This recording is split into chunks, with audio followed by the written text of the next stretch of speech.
What's going on, everyone? Welcome back. Patrick here. Moving on to the next example, still dealing with valuation. So you're considering starting a business that will pay you $20,000 in 3 years.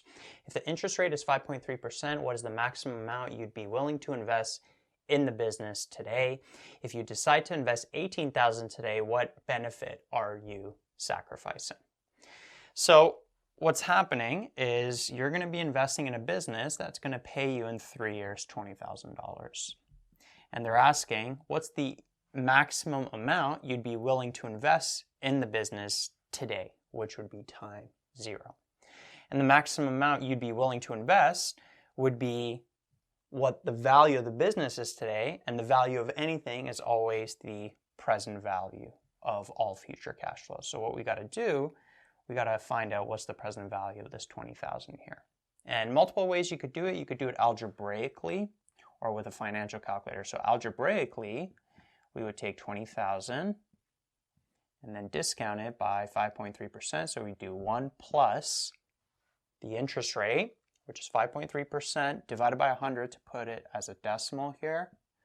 And then that would be to the power of 3, the number of years we are discounting by, the number of periods we're discounting by. And when you do this, you would get $17,130 if you round to the nearest dollar. So that there is the answer to the first question. That's the maximum amount you'd be willing to invest in the business. That's what the business is worth. So that's another way this question could have been worded. It could have asked you, what is this business worth? Or what's the maximum amount you'd be willing to invest today? Well, you wouldn't want to invest more than that. Now, you could also get this number with the financial calculator. So the inputs, FV, we'd have N, I, PMT. And then you'd be solving for PV. So the FV would be 20,000.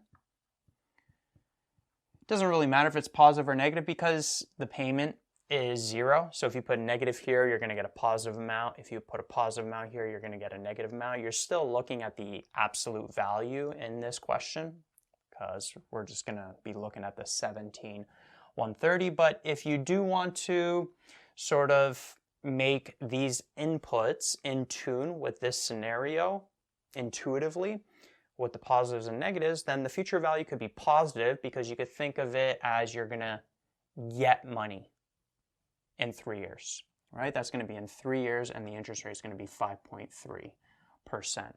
And so you're going to receive that money. And when you input this and you solve for PV, you would end up getting negative 17,130. And so the intuitive reason of why this would be negative is that's the amount of money you have to put in order to get this, right? So you got to invest this money, which is a cash outflow. So that's going to be negative. And then in the future, you're going to receive 20,000, which would be a cash inflow, right? So either way, whichever way you do it, the maximum amount you'd be willing to invest is 17,130. Now, let's say that you make the mistake of investing more, 18,000. So you invest 18,000,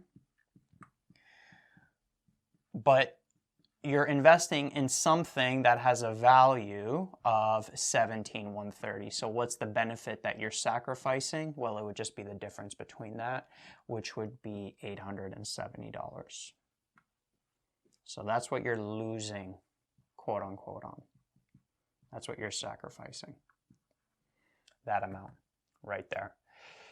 Right? So you wouldn't want to invest 18,000 in this business. If you did make that mistake, this is what you'd be sacrificing.